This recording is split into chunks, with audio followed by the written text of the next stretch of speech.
I still wake up some nights staring at the ceiling, trying to understand how everything unraveled so quickly. One moment, I was a man preparing to marry the woman I loved. The next, I was gone, disappeared, without a trace, leaving behind the life I thought we were building together. Her name was Margot. From the moment I met her, I was convinced she was different. She had this way of making me feel like I was the only man in the world. The way she laughed at my terrible jokes. The way she'd reach for my hand absent-mindedly. While we walked, it all felt so genuine, so real. For 4 years, I lived under the illusion that I had found my person, that we were unshakable. The wedding was just weeks away. We had picked the venue together, debated over napkin colors, and even argued about whether we should do an open bar, her idea, or keep it simple, mine. It was normal, the kind of small disagreements every couple has. But looking back, I should have seen the signs. She had been distant, not cold, not cruel, just not as present. As she used to be, she was on her phone, more often smiling at messages she never shared. I chalked it up to wedding stress. Maybe she was overwhelmed. Maybe she was just trying to soak in these last few moments before we became husband and wife. Then, one evening, she mentioned a small gathering with some friends, a pre-bachelorette celebration. Nothing major, just a fun night out. She told me about it so casually, like it was the most normal thing in the world. I remember watching her get ready that night, sitting on the edge of our bed while she stood in front of the mirror. She looked stunning, her hair curled just the way she liked her dress, hugging her in all the right ways. But there was something off when she caught me staring. She smirked and said, "What you act like?" I've never gone out before I forced to laugh, just taking it all in. I told her, "You look beautiful." She kissed me quickly. "Don't wait up." She said I told myself to let it go, that she deserved a night out, that I was being ridiculous for feeling uneasy, but something about the way she had said it, "don't wait up," stuck with me that night. Sleep never came. I tossed and turned, my mind spiraling into places I didn't want to go when she still wasn't home by 3 a.m. I did something I never thought I'd do. I checked her location. What I saw made my stomach drop. She wasn't at a restaurant or a friend's apartment. She was at a private residence on the other side of town, somewhere she had never mentioned before. I sat there for a long time, staring at the screen, my hand shaking every rational part of me. Tried to justify it. Maybe one of her friends lived there. Maybe they had just decided to move the party. But deep down, I knew, and still, I waited. When she finally came home, the sun was already creeping through the blinds. I listened as she tiptoed through the door, trying to be quiet, as if I wasn't lying awake, drowning in suspicion. She smelled different, not like perfume, not like sweat, just different.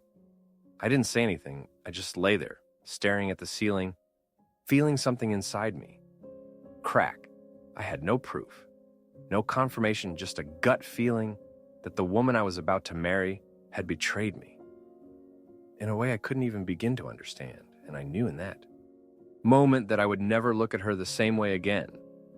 I lay there listening to Margot move through the apartment, my mind racing with thoughts I didn't want to entertain.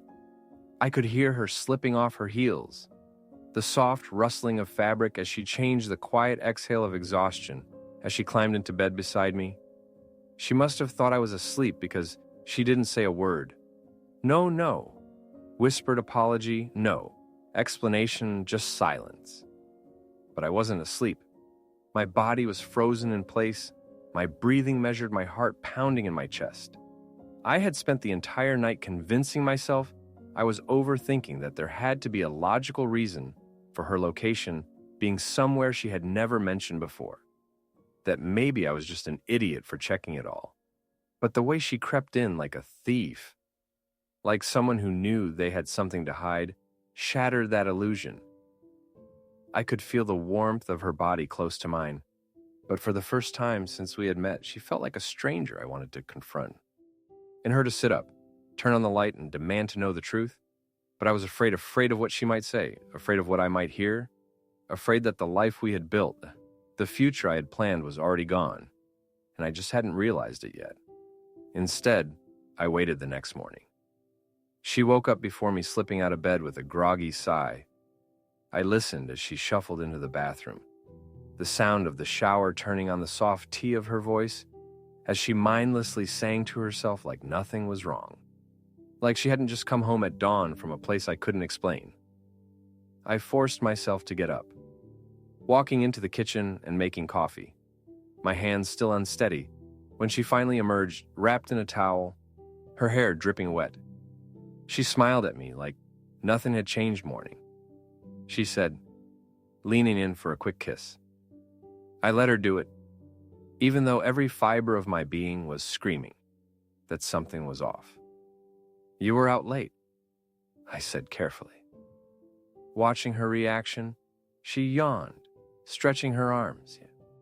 The girls wanted to keep the party going, so we went to Kelly's cousin's place. I meant to text, but I figured you'd be asleep anyway. I studied her the way she avoided my eyes, just a little too much the way she casually threw out a name I had never heard before, the way she so effortlessly lied to me, and I knew. I didn't know the details. I didn't have a confession, I didn't have proof, but I knew. I nodded slowly, pretending to believe her. Yeah, I crashed early, I said, taking a sip of coffee that suddenly tasted bitter. Glad you had fun. She beamed, walking past me to get dressed, completely unaware that my mind was unraveling everything we had. The rest of the day felt surreal. I went through the motions, pretending everything was fine. But inside, I was spiraling. I replayed every conversation we had in the past few weeks, every moment that suddenly felt suspicious. The late nights, the sudden need for more space, the way she had started locking her phone when she never used to, and then I made a decision. I needed to know the truth that night. After Margot fell asleep, I took her phone. My hands were shaking as I unlocked it. Thankfully, she hadn't changed her passcode. My heart pounded as I scrolled through her messages, looking for something, anything, that would tell me I was wrong, but I wasn't.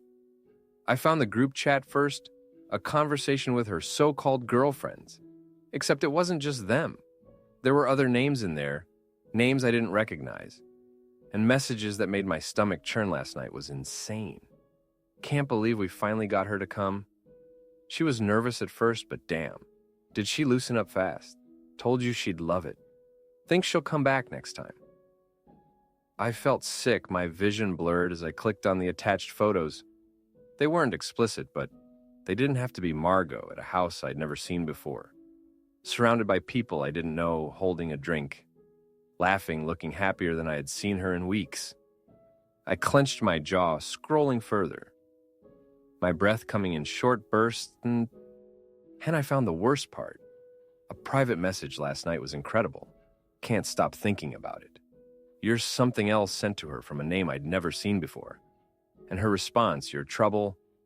But I had fun winking face dot. I put the phone down, my hands were shaking so badly I almost dropped it. My heart was hammering so hard I thought I might pass out.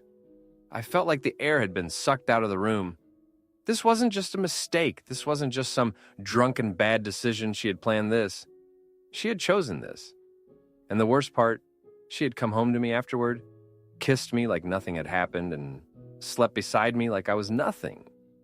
I sat there gripping the edge of the bed, my mind racing through 1,000 different emotions. Rage, heartbreak, disbelief. But one thing became crystal clear. The woman I was supposed to marry wasn't the woman I thought she was in this wedding. It was never going to happen. I didn't sleep that night. I couldn't. My mind kept replaying the messages, the photos, the smirk in her text that felt like a slap in the face. I lay there staring at the ceiling, listening to the soft rhythm of her breathing, wondering how she could sleep so peacefully while my entire world was caving in. I thought about waking her up, demanding answers right then and there, forcing her to admit what she had done. But what would that change? She would lie, she would gaslight me, make me feel crazy for even asking. I had seen it before, heard the stories from other men who had been in my shoes. I never thought I'd be one of them. Morning came, and with it, a twisted sense of clarity. Margot moved through the apartment like it was any other day, completely unaware that I knew the truth. She kissed me on the cheek, poured herself a cup of coffee, and scrolled through her phone, probably texting the very people who had helped her betray me. I watched her, studied her every move, searching for guilt, hesitation, anything that showed she regretted what she had done to me, but there was nothing. He said casually, glancing up at me, "We still need to go over the seating chart for the wedding." The words hit me like a punch to the gut. The wedding that would never happen. The wedding she still had the audacity to pretend was real, while sneaking around behind my back. I forced a smile, nodding, "Yeah, we should." I knew then that I couldn't just end it in some big dramatic confrontation. I needed to disappear, to walk away in a way that left her completely blindsided, the same way she had blindsided me. Let her feel the shock, the confusion, the emptiness. Let her wake up one morning, expecting to be a bride, and instead find nothing but silence. But first, I had to make sure she would never see it coming.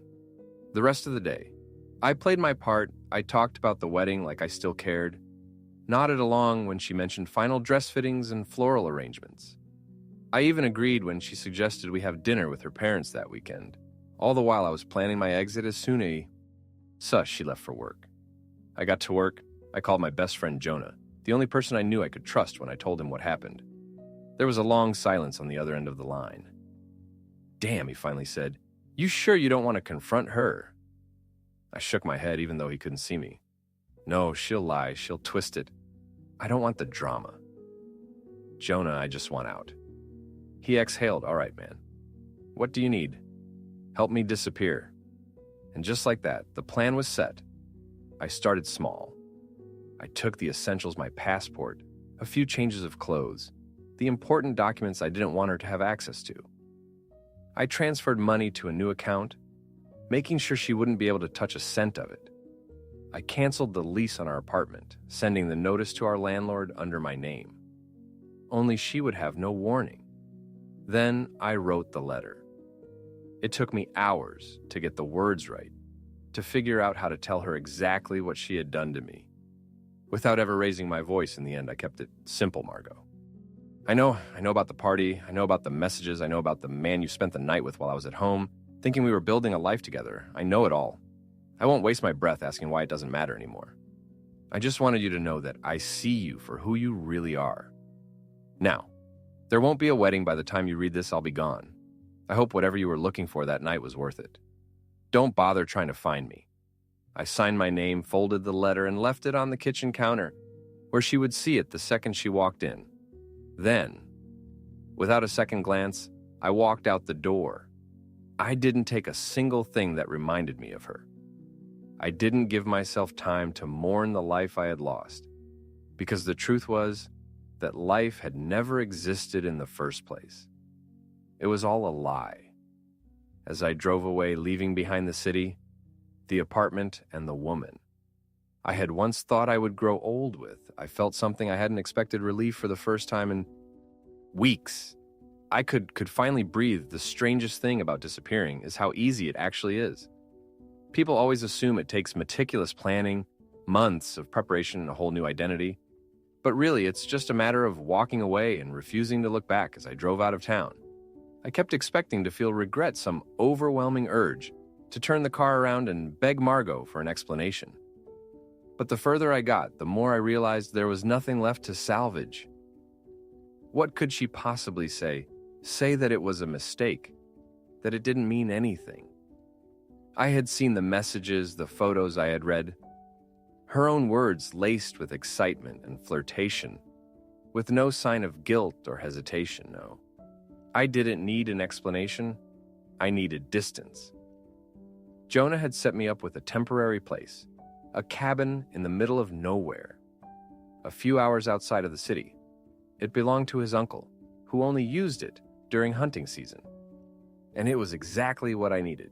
No internet, no noise, no reminders of what my life had just become just me. The quiet, and a stack of books I hadn't touched in years. As I pulled into the gravel driveway, I let out a long breath. I hadn't realized I'd been holding. The cabin was small but sturdy, tucked away between thick pine trees that smelled like rain. I stepped out of the car, stretching my legs, feeling the weight of the last few days settle deep into my bones. Inside, the place was simple wooden floors, a stone fireplace and furniture that looked like it hadn't been updated since the early 90s. I didn't care. I wasn't here for comfort. I was here to figure out what the hell I was supposed to do next for the first few hours. I just sat there, staring out the window, trying to process everything. It still didn't feel real. The wedding invitations had already gone out. Our families were expecting a celebration, a future, a life we had promised to each other. But while I'd been picturing forever, Margot had been sneaking out to what to chase some sheep thrill to feel something I apparently couldn't give her. I shook the thought away. It didn't matter. It wouldn't change anything. My phone buzzed, pulling me out of my daze. A text from Jonah. "Did you do it?" I hesitated before typing back, "Yeah, I'm out." A few seconds later, another message. "You okay?" That was a harder question, okay. I wasn't sure. There was no word for the kind of numbness I felt. I didn't reply.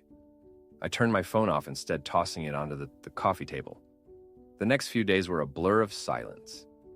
I woke up late, sat outside for hours, let the sun warm my face, while my mind drifted between anger and emptiness. I tried not to think about Margot, but she lingered in the back of my mind like a ghost. Her laugh, her voice, the way she had looked at me just days ago, as if nothing was wrong. I wondered when she had found my letter, if she had read it with shock, with guilt, or if she had simply scoffed and shrugged, already planning her next night out.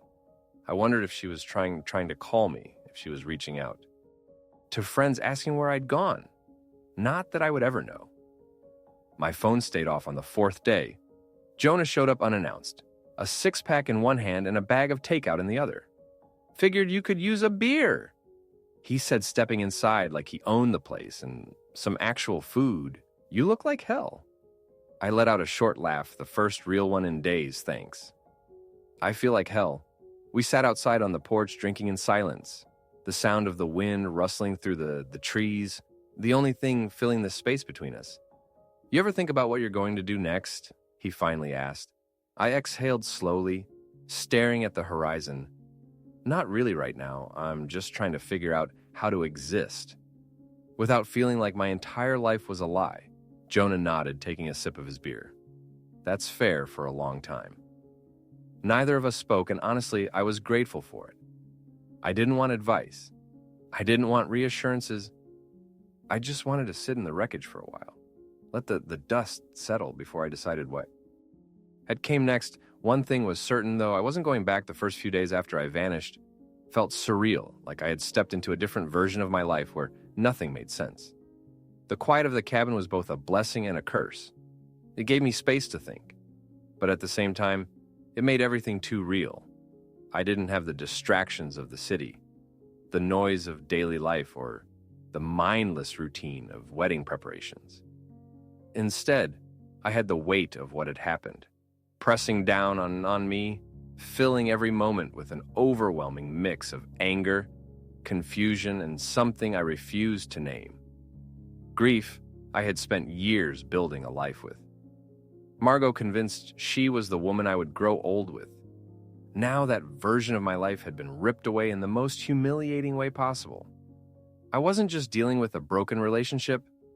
I was dealing with the fact that the person I had trusted the most had been living a double life right under my nose.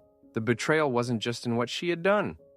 Maybe it was in how effortlessly she had lied, how she had looked me in the eyes every day, and made me believe she loved me. And now, she was probably freaking out, wondering where I had gone. I hadn't turned my phone back on since I left. I didn't want to see her name pop up. I didn't want to hear her excuses, her fake apologies, her desperate attempts to spin the situation into something that could be salvaged. I had made my choice. I was done with her. But that didn't mean she was done with me. I knew she would come looking, and I was right. On the morning of the 6th day, I finally cracked and turned my phone on. It wasn't out of curiosity. I just needed to check my bank accounts, make sure everything was still in order.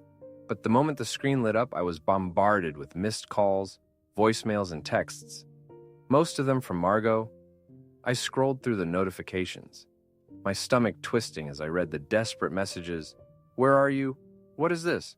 Come home, let us talk about this. Please, I need to see you to... His is insane. You're overreacting, at least tell me you're safe. The messages started off frantic, then softened into pleading, then slowly into frustration. The last few texts were shorter, colder. You're being ridiculous if you're going to run away like a coward. Maybe it's for the best. I clenched my jaw, my grip tightening on the phone there. She was the real Margot, the one who couldn't handle losing control. I didn't reply. I didn't even listen to the voicemails. I put the phone down, exhaling slowly. She wasn't sorry, she was just upset that I had walked away before she could manipulate me into staying. A part of me wondered how long she had been planning to tell me, or if she had ever intended to tell me at all. Would she have gone through with the wedding pretending everything was fine? Would she have stood in front of our friends and family saying vow? She didn't mean the thought made me sick by the time Jonah showed up again. I had already decided I wasn't going to waste another second thinking about. Thierry parked his truck beside mine, stepping out with 2 grocery bags in his hands. Figured you were probably living off kin soup by now, he said, tossing them onto the counter. I snorted not far off. Jonah grabbed a beer from the fridge, cracking it open, before leaning against the counter. So you gonna tell me what's next, or are you just planning on becoming a mountain hermit? I sighed, running a hand through my hair. I don't know. I feel like if I go back, I have to deal with everything. The questions, the drama, the looks from people who will feel sorry for me. He nodded. Yeah, you will. But you also can't stay out here forever. I knew he was right, as much as I wanted to stay hidden, to avoid the mess entirely. I couldn't put my life on hold just because of Margot's betrayal. I needed to figure out what moving forward looked like, even if I had no idea where to start. Jonah studied me for a moment before setting his beard down. Look, man, I know you don't want to hear this, but she's probably going to keep reaching out. She's not the type to just let this go, I scoffed. Yeah, I got that impression. You planning on answering her? I shook my head. No, there's nothing left to say. Jonah shrugged good because, knowing her, she's probably already working on a way to spin this, make herself the victim. I thought about the last message she had sent, calling me a coward, acting like I was the one who had betrayed her. It was almost funny how quickly she had turned. Almost, I exhaled. Looking out the window, watching the trees sway in the breeze. I just need to figure out what's next, I murmured. Jonah clapped a hand on my shoulder. Then, let's figure it out. And for the first time since I left, I actually believed that was possible. The next morning, I woke up with a strange sense of clarity. It wasn't peace, not yet, but it was the closest I had felt to it in days.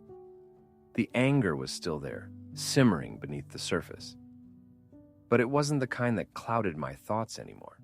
It was focused now, sharp and cold, fueling my next steps instead of paralyzing me. Margot was still trying to reach me. I knew it before I even turned my phone back on. It had become a routine, checking my messages, just to confirm that nothing had changed, that she was still in the stage of desperately trying to control the narrative. I didn't respond, I wouldn't. But something about the last message she had stayed with me. If you're going to run away like a coward, maybe it's for the best. I almost laughed when I read it. I was the coward. She was the one who had betrayed me, who had thrown away everything we had for a few nights of excitement. And yet, in her mind, I was the one at fault, because I refused to let her gaslight me into saying. It was the kind of logic that made me realize just how little I had really known about her. I spent the day cleaning up the cabin, trying to give myself some sense of control. Jonah had left early that morning. promising to check in later, but I didn't need company. What I needed was a plan, something concrete to work to. The first step was cutting Margot out of my life for good. I sat down at the small wooden table, opened my laptop, and started going through every last connection we had. Joint accounts, shared subscriptions, anything that still tied me to her one by one. I severed them. I transferred my money into a private account canal, my name off our lease, which thankfully had only ever been under my credit, and made sure she had no legal way to reach me as I worked. I imagined her reaction. I pictured her scrolling through her bank app, seeing the balance at zero. I pictured her calling the landlord, confused, as to why she suddenly had to handle everything on her own. Would she be angry? Would she cry? Would she even care? That last thought noted me more than I wanted to admit. I wanted her to care, not because I wanted her back. God, no. But because I wanted her to feel the weight of what she had done. But that wasn't my concern anymore. By mid-afternoon, I had done everything I needed to do. The next step was figuring out what my life looked like. Now I had a good job back in the city. Technically, I could go back anytime. But the idea of returning to the same streets, the same places where I had built a life with Margot, made my skin crawl everywhere I went, would be a reminder. Every familiar face would come with questions, pitying looks, unwanted conversations. I couldn't do that. Not yet. So I made a decision. I grabbed my phone, scrolled through my contacts, and found the number I hadn't called in years. It rang twice before a deep, familiar voice answered. Didn't expect to hear from you. I let out of breath, running a hand through my hair. Hey, Dad? There was a pause, then, you okay? It was a simple question, but something about the way he asked it, the way he knew something was wrong, without me saying a word, almost broke me. I swallowed hard. Not really another pause. Then, without hesitation, he said, "Come home." And just like that, I had my next move. I packed my bags that night. It was strange stuffing everything I owned into a single duffel, realizing how little I actually needed a few clothes. My laptop. The essentials, everything else could stay. None of it mattered anymore. The drive back to my hometown was long, stretching across miles of open highway. The sky darkening as I put more and more distance between myself. In the life I had left behind, I hadn't been back in years. Not since my mom passed. My dad and I had never been particularly close. He was the quiet, reserved type. The kind of man who showed love in practical ways, rather than words. When I left for the city, I never expected to return, but now I had nowhere else to go. When I finally pulled up to the old house, the porch light was on, casting a dim glow against the worn wooden steps. The sight of it sent a strange mix of emotions through me. Nostalgia, relief, something close to grief. The front door opened before I even stepped out of the car. My dad stood there, arms crossed, watching me with an expression I couldn't quite read. He looked older than I remembered the lines on his face, deeper, his hair more gray than not. I shut the car door and exhaled. "Hey," he nodded, stepping aside. "Come in the house. Smells the same old wood coffee." Something faintly familiar that I couldn't quite place. I set my bag down in the hallway, suddenly feeling out of place in my own childhood home. My dad motioned toward the kitchen. "You hungry?" I almost laughed. Of course, that was his first response. Not what happened, not "Are you okay?" Just a quiet, unspoken offer of comfort, in the only way he knew how. I admitted. He nodded, turning toward the stove. "Good, sit down." I did. And for the first time in days, I felt like I wasn't completely alone. Sitting in my childhood home, I felt like I had stepped into another version of myself. When I had long buried, the wooden kitchen table was the same one I had eaten at as a kid. The scratches and dents in it telling stories of a life before I ever met Margot. Before I ever knew what betrayal felt like, my dad moved around the kitchen with the same quiet efficiency he always had, pulling out a skillet, cracking eggs, flipping bacon. He didn't ask any questions. Not yet. He just let the silence settle between us, unhurried, giving me space to speak. When I was ready, it took me a long time to say anything. She cheated. I finally muttered, staring down at the grain of the table. That's why I left. I heard him pause just for a second, but he didn't look surprised. He simply let out a slow breath, scraping the bacon onto a plate. Yeah, he said. Setting it in front of me, figured it was something like that. I frowned, looking up at him. What do you mean? He shrugged, sitting down across from me with his own plate. You sounded different on the phone. And I know you wouldn't just up and leave unless you had no other choice. I picked up a fork, pushing my eggs around. I did have a choice. I muttered, I could have stayed. I could have confronted her.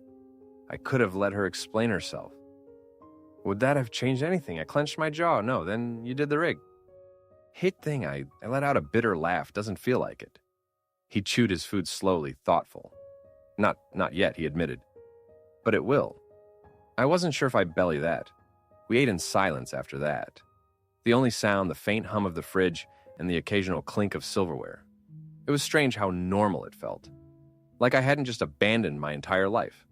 Like I hadn't just left behind a woman who had once been my whole future.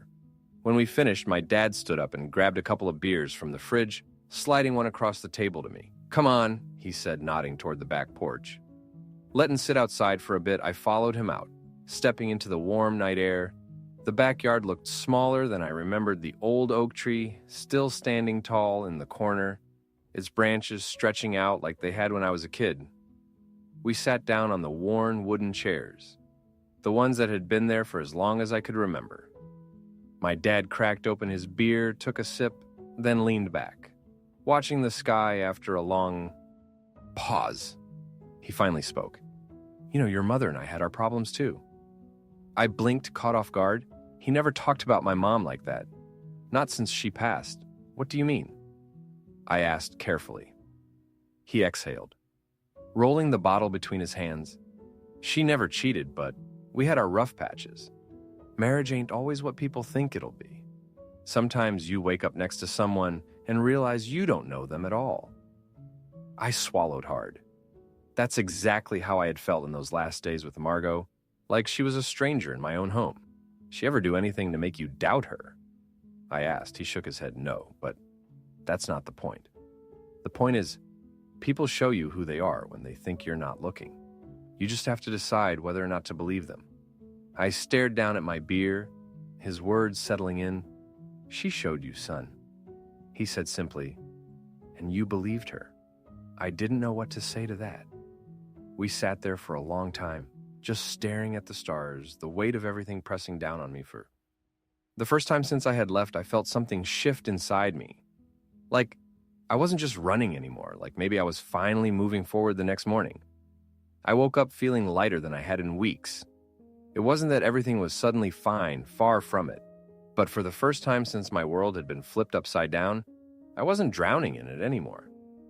I stepped outside into the early morning air, the sea of pine and fresh-cut grass filling my lungs. My dad was already on the porch, sipping coffee from an old mug that had probably been there since I was a kid. He didn't say anything as I sat down beside him for a long time. We just sat there, watching the sunrise over the backyard. Then, finally, he spoke. So, what's next? It was the question I had been avoiding, the one I hadn't been ready to face. But now I wasn't afraid of it, I don't know. I admitted, but I think that's okay. He nodded, taking another sip of coffee. Yeah, it is. I thought about the life I had left behind the apartment. I would never step foot in again, the wedding that would never happen, the woman I had once believed would be my forever. It was all gone now. But for the first time, that didn't feel like a loss. It felt like freedom. I turned to my dad. I think I want to stay for a while. A small smile tugged at the corner of his lips. I figured you might, and just like that, I knew I had made the right choice. I wasn't running anymore. I wasn't lost. I was exactly where I was supposed to be.